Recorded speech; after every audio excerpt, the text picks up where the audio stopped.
On a mysterious and unknown planet, time flows completely differently. 11 days are equivalent to 700 Earth years. In just 33 days, it has transitioned from the Bronze Age to an advanced quantum civilization. This can't be. That city? None of it was there.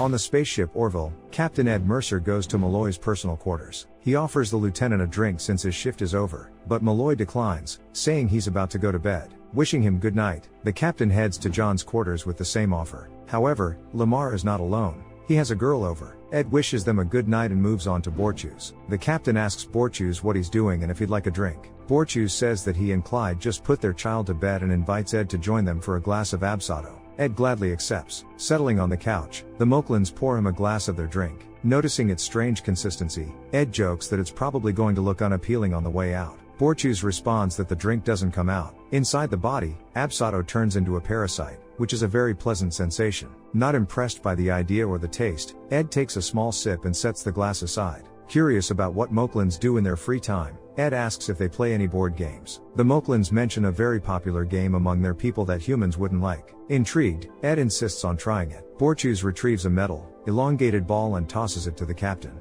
The game's only rule is to pass the ball to another player as quickly as possible. After tossing the ball back and forth a few times, Ed decides to ask what the game is about, and at that moment, one of the ball's scales opens, and a knife impales his palm. The Moklins cheerfully shout "Lackum." Deciding to retreat to his room, Ed lies on his bed and calls Kelly, who is also still awake. He tells her about his unsuccessful attempts to find company for the evening and suggests they have a drink in the mess hall. Kelly immediately accepts the invitation. While sitting at the table and having a drink, Ed opens up to Kelly, telling her that he misses her and suggesting they get back together. He suggests going on a date during the week, and she agrees. The next day, the Orville arrives at a new, unexplored star. After a night of drinking, Ed and Kelly feel awful and ask for the screen brightness and all the alarms to be turned down. Their attention is drawn to Borchus, who is observing a strange phenomenon. It's a spatial anomaly that scanners can't clearly process. Isaac then says he'd like to study the anomaly from a shuttle, up close. The captain suggests postponing the study of the anomaly, but the robot insists on its plan. Realizing there's no way to avoid it, Kelly volunteers to go with him.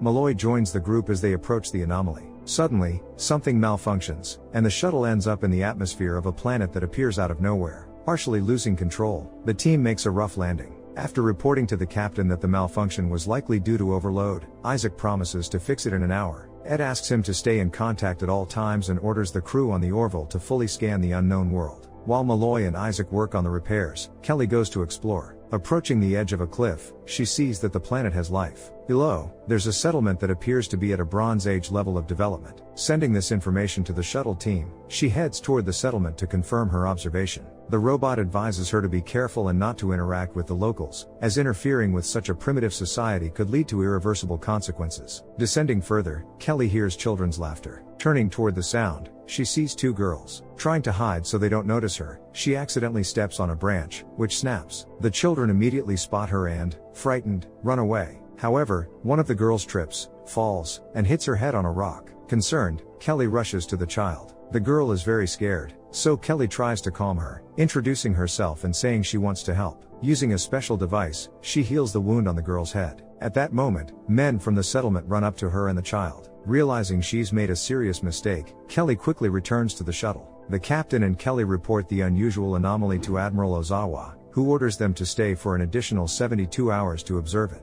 Kelly is surprised that Ed did not report her interference on the planet. Ed explains that she only helped a child and he doesn't want to have to visit her in jail later, as interference with the development of other civilizations is a serious offense. 12 hours later, Isaac still hasn't found any data on the origin of the world. Malloy suggests playing a game, and Borchus proposes Lackum. At that moment, the planet disappears right before their eyes. The Orville crew is confused about what happened, but the robot has a theory. He believes they encountered a planet trapped in a multi-phase orbit. This theory had not been confirmed before. The others ask for an explanation. Isaac explains that the planet orbits a star, but its orbit is split between two universes. To confirm this, they would need to wait about 11 days. If the planet reappears, it means Isaac's theory is correct. The captain agrees to stay and continue observing. In the evening, Kelly and Ed go on their date, with Ed having prepared dinner. However, Kelly is not impressed. She has already forgotten how bad his cooking can be. Anticipating that she might not enjoy the food, the captain played it safe and made sandwiches with jam and peanut butter. Appreciating his efforts, Kelly kisses him. After 11 days, the planet reappears. Isaac immediately scans it and gets surprising data.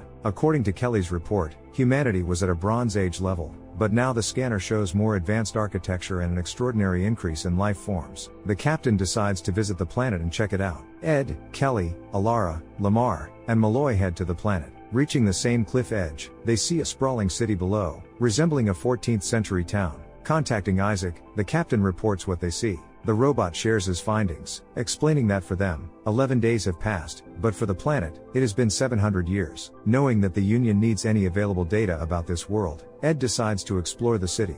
He asks Isaac to gather information on the local clothing styles so they can blend in. Malloy suggests a faster way, a house visible a bit lower down. Approaching it, the team finds drying clothes on a line and decides to take some. At that moment, a woman emerges from the house, sees them, and immediately runs inside to bring out her baby. She kneels in front of Kelly, begging her to bless the child. Surprised, Kelly initially refuses, but the woman continues to plead, and Kelly eventually agrees. Dressed in local clothing, the team heads into the city. On their way, they see people being executed. Stopping a passerby, Ed asks why these people were executed. The man explains that they were deniers who did not believe in the word of Kelly. Kelly is shocked by this revelation. As they enter the city, they see a woman scolding her son on the street. She threatens that if he doesn't behave, Kelly will take him away. Further along in the square, they find 3 men sentenced for theft. The executioner cuts each man's hand and declares that if they are innocent, Kelly will heal them. Kelly rushes to intervene, but Ed holds her back. He explains that she can't help right now and might actually make things worse. The captain decides to visit a massive central building. Upon entering, they immediately see a statue of Kelly. Upon returning to the Orville, the captain briefs Admiral Ozawa on everything that happened. She's very upset that he didn't mention the planet's reappearance in his earlier report. Ed tries to explain, but she isn't interested in excuses. She orders them not to land on the planet again.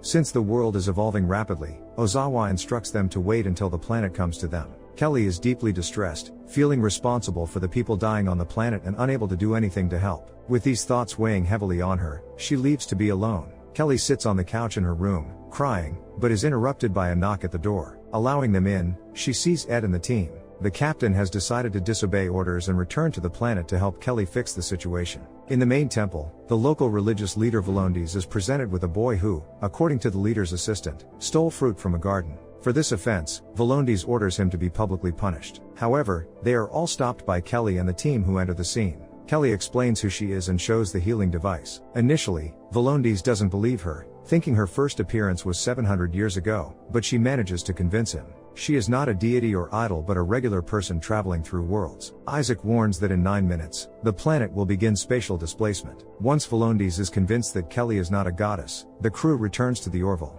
Volondes is unsure what to do next, but he believes such information cannot be kept from the people. They deserve to know the truth. His assistant disagrees, trying to persuade the leader not to reveal the truth to maintain power. But Volondes is resolute and kills his assistant. Back on the ship, they await the planet's reappearance, hoping to confirm that they fixed everything. When the planet reappears, Isaac initiates the scanners. However, the results are disappointing. The planet still worships Kelly, leading to wars and deaths. Seeing Kelly's distress, she decides to return to the planet and stay there, determined to fix things. However, this means she would grow old and eventually die on the planet. Ed is adamant that this is not an option, fearing they might kill her or lock her in a psychiatric facility. Isaac then offers himself as a candidate. He is not afraid of the 700 years and can return later. Realizing there's no other solution, the captain agrees. After 11 days, the planet reappears. The crew is shocked by what they see. Humanity has once again reached a new level of development. Borchus reports that a ship is approaching and its crew requests permission to come aboard the Orville. They have brought Isaac with them.